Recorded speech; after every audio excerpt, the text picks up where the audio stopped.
그 삼국지 초창기 버전들 여러 개 해보고요. 신장의 야망 굉장히 좋아했던 게 전략 시뮬레이션 게임인데요. 그 안에 들어가는 여러 가지 수학적 모델이 진짜 우리 현실의 전쟁을 분석하고 예측하는데도 쓰이는 것들인데, 란체스터라는 사람이 란체스터의 란체스터. 법칙을 전투의 양상이 어떻게 흘러가는가 간단하게 수학적으로 설명하는 그런 법칙이 있습니다. 이 란체스터 법칙 멋있게 설명해 주실 수 있을까요? 네, 이게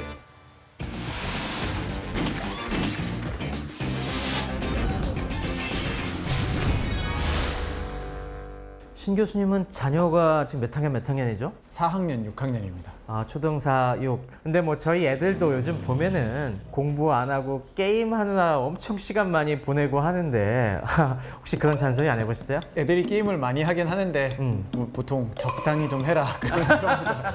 하지 말라고 그러진 않고. 사실 신 교수님도 어렸을 때 게임 많이 하셨죠? 네, 사실 그 이유 때문에도 애들 보고 게임 하지 말라는 얘기는 못하고요. 아, 본인의 모습이 막 저 안에서 꼬물꼬물 잡히는구나. 저는 뭐 여러 가지 게임을 하긴 했습니다만은 굉장히 좋아했던 게 전략 시뮬레이션 게임인데요. 뭐 삼국지 뭐 초창기 버전들 여러 개 해보고요. 이야. 그리고 또 신장의 야망, 아우, 노부나가 그죠. 소재로 한 그런 게임도 있었고 그런 것들을 뭐 하면서 시간을 많이 보냈습니다. 사실 그 안에 들어가는 여러 가지 수학적 모델이 게임에만 쓰이는 건 아니잖아요. 진짜 우리 현실의 전쟁을 분석하고 예측하는데도 쓰이는 것들인데, 거기서도 중요한 역할을 한 것이 바로 수학자들이라고 들었는데요. 그렇죠. 아무래도 숫자가 들어갈 수밖에 없으니까 수학자의 역할이 당연히 있습니다. 한편으로는 이런 걸 또 수학으로 할 수 있을까 하는 생각은 사실 있습니다. 왜냐면은 전쟁이라는 것이 수학적으로 따져야 되는 그런 요소들이 너무 많다 보니까 이거를 다 수치로 표현하는 것이 사실은 현실적으로도 불가능할 것 같고, 그런 반면에 그런 복잡한 상황을 좀 더 단순하게 만들어서 역시. 좀 단순한 상황에서는 어떻게 될까 그걸 수학으로 먼저 돌려보고 거기에서 출발해서 이제 복잡한 요소들을 하나하나 이해해 보면은 그러면은 가능하지 않을까. 그렇다면은 이런 걸 갖다가 미리 추구한 그런 선구자들도 있었겠죠? 네, 1916년인가요? 이건 1차 세계대전 중이네요. 그렇죠. 이제 란체스터라는 사람이 란체스터의 란체스터, 법칙을 얘기를 하게 되는데, 전투의 양상이 어떻게 흘러가는가, 병력의 질의 차이에 따라서 어떻게 되는지 그거를 간단하게 수학적으로 설명하는 그런 법칙이 있습니다. 그게 되게 의미 있는 것 같아요. 1차 세계대전 중에 정말 많은 수의 병력들이 부딪혀갖고 큰 희생을 내고 있는 도중에 당연히 수학을 좀 하는 사람이라면은 이 이면에 숨어있는 수학적 법칙을 찾아보겠다, 그런 욕심이 들었을 것 같은데, 자, 신성호 교수님, 그러면 이 란체스터 법칙 멋있게 설명해 주실 수 있을까요? 네, 이게 어떻게 보면은 수학적으로는 단순한 모델이지만은 그래도 어느 정도의 수학을 필요로 하는데요. 제가 구체적인 숫자를 가지고 한번 보여드리면 더 이해가 빠를 거예요. 네. A군이 편의상 100명이 있다고 하고 B군이 200명이 있다고 하죠. 그렇게 해서 싸우면은 양쪽에 100명, 200명이서 딱 전쟁을 시작한 거죠. 그렇죠. 그런데 양쪽 다 훈련도가 똑같고 10%씩 명중을 시킨다 그러면은 B군이 200발을 쐈잖아요. 그런데 명중률이 10%면은 20만큼 피해를 이쪽은 입히겠죠. 20명이 맞겠죠. 그러면은 A군이 입힌 피해는 100발을 쐈는데 10%만큼 피해를 입혔으니까 10만큼 이쪽은 피해를 10명. 입혔겠죠? 그러면은 남은 게 여기는 190명, 여기는 80명이잖아요. 그렇죠. 자, 그러면은 다음번에 또 빠바바방 쏘면은 또 10%만큼 피해를 입히고 여기도 10%만큼 피해를 입히니까 그러면은 벌써 그러게요. 느낌이 오시는 게, 그쵸, 여기서는 18명 없어질 동안에 여기서는 2배가 넘게 사라졌죠? 그러게요. 아까는 1대2였는데 이젠 남는 게 1대3. 네. 점점점 비율이 커지네요. 그렇죠. 그러면은 점점 더 불리해질 거고, 점점 이쪽은 더 빨리 줄어들 거고, 이쪽은 더 천천히 줄어들 거고 그렇겠네요. 하니까 A군이 B군이랑 대등하게 싸우려면 그러면은 네. 얼마나 잘 싸워야 될까? 근데 여기서 잘 싸운다는 게 무슨 의미일까요? 뭐 명중률이 높을수록 잘 싸우는 거라고 볼 수 있잖아요. 명중률이 10%가 그죠. 아니라 네. 20%면은 10%였을 때보다 2배로 잘 싸우는 거라고 얘기할 수 있고요. 명중률이 30%면 3배로 잘 싸우는 거라고 볼 수 있는데, 자, 그러면 그러면 병력 차가 1대2니까 명중률이 2배면은 대등하게 싸울 수 있지 않을까? 그렇게 예상할 수 있잖아요. 그렇죠. 이번에는 그러면 조건을 좀 바꿔서 명중률이 그럼 얘가 뭐라고 할까요? 20%라고 네, 20%라고 하면은 어떤 일이 벌어지나요? 10%만큼 피해를 입혔으니까 얘는 아까처럼 여기는 마이너스 20? 여기는 그대로 똑같은데 여기는 20% 마이너스 피해를 20. 입혔으니까 여기도 네. 마이너스 20이죠. 여기 180명 남고 80명 남고. 한 번 더 반복해 보면은 여기서는 또 10%만큼 피해를 입혔고 여기서는 20%만큼 피해를 입혔는데 이번에는 입히는 피해도 더 줄어드네요. 그쵸? 그러네요. 예. 그러면은 이게 승산이 없죠. 이렇게 되면은 네, 이게 점점 더 불리해지고 있네요. 네. 생각과 달리. 그쵸. 그러면은 얼마나 더 잘 싸워야 이길 수 있을까? A군이 그럼 4배로 잘 싸운다고 한번 생각해 볼게요. 여기는 마이너스 20, 아까 그대로 됐고 여기는 이쪽은 마이너스 40. 40이죠. 그럼 160, 160이 되고 80. 80이 되고 아직 감이 잘 안 올 수도 있으니까 한 번 더 해보면요. 그러면 여기서 또 10%만큼 피해를 줬으니까 16. 여기도 그러면은 128, 64. 한 가지 숫자들의 패턴이 보이실 수 있는데 항상 그러네요. 1대2가 유지되고 1대2, 있죠. 1대2, 1대2 계속 유지가 되네요. 아무리 병력이 줄어들어도 1대2로 계속 이제서야 유지가 돼서 같은 비율로 줄어드네. 네. 그래서 란체스터가 발견한 법칙이 뭐냐면은 병력이 2배가 되면은 병력이 절반인 쪽이 4배로 잘 싸워야 된다는 거죠. 바꿔 말하면 병력이 2배인 쪽이 어떻게 보면 4배의 유리함을 가지고 있다는 얘기예요. 그 제곱에 비례해서 유리하다는 거죠. 그렇구나. 그러니까 병력 수에 그대로 비례하는 게 아니라 병력 수의 제곱에 비례한 만큼의 위력을 가진다는 게 저 란체스터 법칙이군요. 예, 물론 뭐 여기서 빠진 가정이 너무나도 많기 때문에 이것이 실제 전투 양상을 반영할 수는 없는 노릇이고 뭐 전략적인 부분은 전혀 고려가 되지 않았기 때문에 그냥 무식하게 쭉 서서 서로 상대방이 없어질 때까지 싸우는 거니까 뭐 실제로 그런 전투는 많지 않잖아요. 하지만 이것이 어떤 수학적인 모델로서 처음에 어디서부터 우리가 상황에 대해서 판단을 시작할 건가 그런 출발점으로는 굉장히 유용한 모델이라고 생각합니다. 근데 란체스터 법칙이 우리가 2개 있다고 들은 것 같은데 또 하나는 어떤 법칙이죠? 극단적으로 좀 다른 상황을 생각해 보면 예를 들면 이런 외나무 다리가 있다고 하면요. 서로 외나무 다리에서 만나서 맞부닥치는. 그러면은 A군이나 B군이랑 병사가 한 명씩밖에 못 싸우잖아요. 한 번에 한 명만 싸울 수 있죠. A군이 뭐 예를 들어서 200이고 여기가 100이라고 하더라도 이게 사실 199명은 그냥 99명은 보고 있는 거고 한 명씩만 싸우는 거죠. 그럼 이런 상황에서는 진짜로 전투력이 병력에 비례하게 되죠. 제곱에 비례하는 게 아니라. 왜냐면은 B군 병사 한 명이 A군 병사 2명을 그냥 쓰러뜨리면은 되잖아요. 뭐 그러네요. 이 한 명 없어질 때 이 2명이 없어지고 한 명 없어질 때 2명 없어지고 그러면 되니까 그러면은 진짜로 전투력이 2배면은 대등하게 싸울 수가 있는 거거든요. 이 경우에.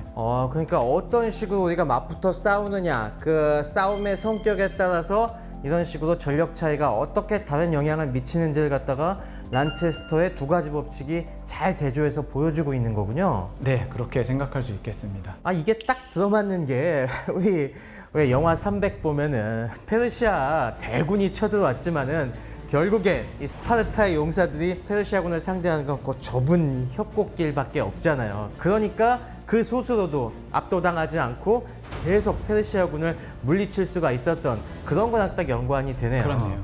그런데 또 당연히 의문이 될 수밖에 없는 것이 전쟁은 이런 식으로 단순화시켜서 설명하기에는 너무나 복잡한 변수들이 많이 있잖아요. 근데 이런 란체스터 법칙이 뭐 재미는 있지만 우리가 실제 전쟁을 분석하는데 유용했나요? 처음에 어떤 생각의 출발점으로는 유용할지 몰라도 당연히 현실을 제대로 반영한다고는 볼 수 없고요. 그래서 모델을 조금씩 더 그죠? 고쳐가면서 또는 더 수정해가면서 이걸 더 좋게 만들어야죠. 야, 수학자의 장기가 나오는군요. 점점 더 어려운 문제를 만들어갖고 또 그걸 계속 풀어내는. 저희가 또 지난 시간을 돌아보면은 암호가 2차 대전 때 수학자들이 그죠. 딱 그때였죠. 몰려들어서 그 암호 해독하는데 공헌을 하고 탄도를 계산하는 데 있어서도 그걸로 그죠. 인해서 또 컴퓨터가 개발이 되고 이런 얘기들을 했는데 그러면서 2차 대전 이후에 수학 과학적인 접근이 점점 더 중요해지게 되고 그죠. 그때를 개점으로 해서 야 수학자도 이제 쓸모가 있구나 확 인식이 높아졌죠.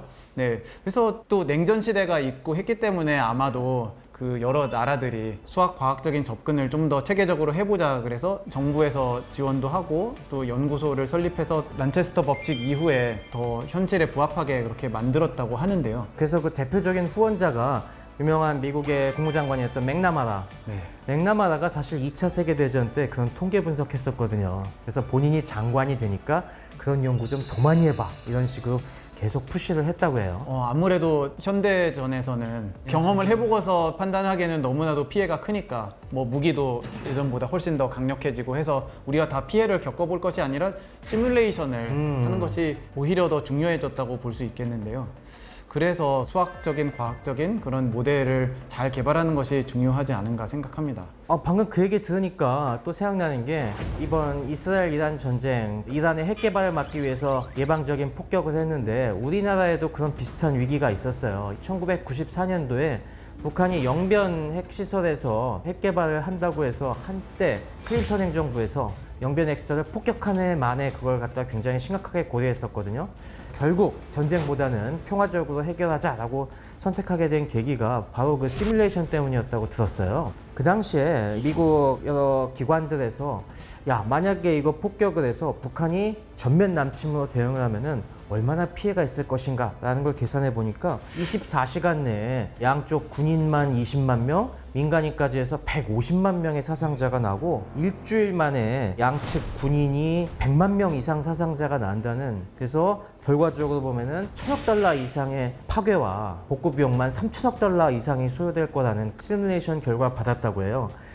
이거는 너무 큰 리스크다. 이거는 평화적인 해결을 모색해보자 라는 쪽으로 의사결정을 하는데 큰 도움을 줬다고 들었어요. 그런 연구를 하는 기관은 어디인가요? 그 당시 굉장히 의미 있는 발전을 이룬 곳이 듀프이 연구소라고 있었어요. 듀프이 이분은 퇴역 대령 출신이신데 이분이 뭘 많이 했냐면 2차 세계대전 당시에 굉장히 많은 전투가 있었잖아요. 그 데이터들을 갖다가 이분이 꾸준히 모아갖고 방대한 데이터베이스를 구축하고, 그랬을 때 각 전투들이 이런 수학적 모델과 얼마나 그 결과가 잘 맞아떨어지는지 모델링을 계속 수십 년에 걸쳐서 하셨어요. 그래갖고 1980년대, 90년대 요때 란체스터 법칙을 쫙 발전시켜갖고 TNDM이라는 모델을 갖다가 그 당시 개발해서 굉장히 그 당시에 잘 맞았다고 해요. 80년대에 그런 모델이 나왔다면은 제 기억에는 90년에 이라크 전쟁이 있었는데 그럼 이라크 전쟁에도 그 모델을 적용해 봤나요? 맞아요. 그래갖고 이 당시에 이 예측이 또 히트를 치게 된 중요한 계기가 바로 걸프전인데, 그 당시 사담 후세인의 쿠웨이트 침공으로 촉발된 게 걸프전이잖아요. 그 당시 이라크 군이 생각보다 굉장히 막강했거든요. 그동안 이란 이라크 전쟁을 치르면서 많은 실전 경험을 갖고 있었고 또 굉장히 대규모의 기갑부대를 갖고 있었기 때문에 그 당시에 미국 내에서는 이 전쟁 너무 위험하다, 들어가면 안 된다라고 주장한 쪽이 많았어요.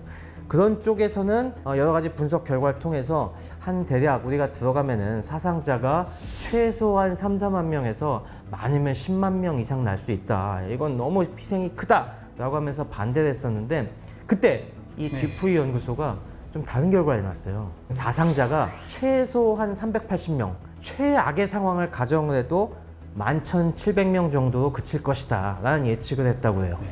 그래서 요 정도면은 할만한데 라고 해서 미국이 그때 과감하게 지상부대를 밀어넣었다고 하죠. 그러면은 그런 모델들이 얼마나 잘 맞았을지가 궁금한데, 왜냐면은 결국 우리가 모델을 만드는 이유는 미래를 예측하기 위한 건데. 그죠. 실제로는 미군 사망자가 전투에서 사망한 사람은 147명밖에 안 됐어요. 그 외에 다국적군 사망자도 300명 정도밖에 안 나왔죠. 몇만 명 사상자를 예측했던 다른 기관에 비해서 훨씬 현실과 가깝게 수치를 맞춘 거예요.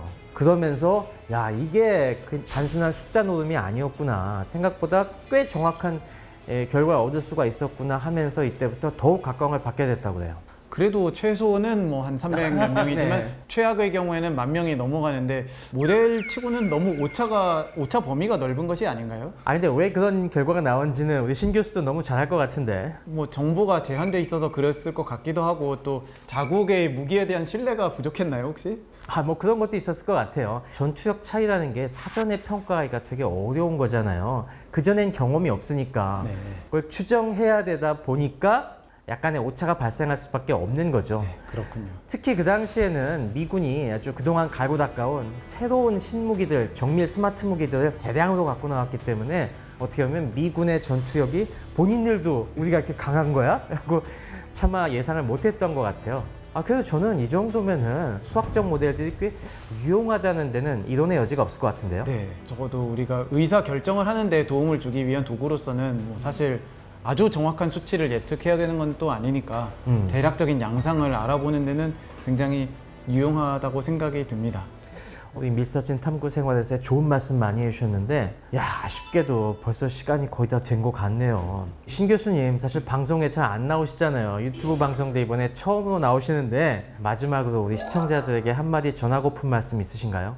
전 국민의 대부분이 수학 때문에 골치 아파하고 별로 좋은 경험들이 없으신데 그래도 제가 조금이라도 수학을 재미있게 느끼시는데 도움이 됐으면 하는 그런 생각으로 나왔고요. 물론 수학이 어렵기도 하고 골치 아프게 하는 경우도 많지만 그래도 우리 일상생활과 또 전쟁에 있어서도 여러 군데에서 유용하게 쓰이고 있는 만큼 그거를 그냥 예술 작품을 감상할 때 다 이해가 안 돼도 그거를 감상할 수 있는 것처럼 그냥 아 이거 재밌다 이렇게 느껴주실 수만 있어도 저는 감사하겠습니다. 이야 정말 유익한 시간 같이 만들어 주셔서 정말 감사합니다. 네, 감사합니다.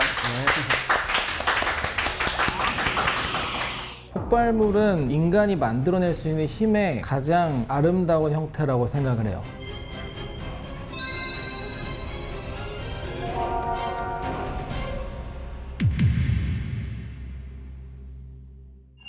미스터친 여러분, 저희 이사 갑니다. 앞으로는 KFN 플러스 채널에서 쾌적하게 탐구 생활을 즐겨보시죠. KFN 플러스로 가면 간다. GM도 해줄 거라고 믿고 기다리고 있을게요.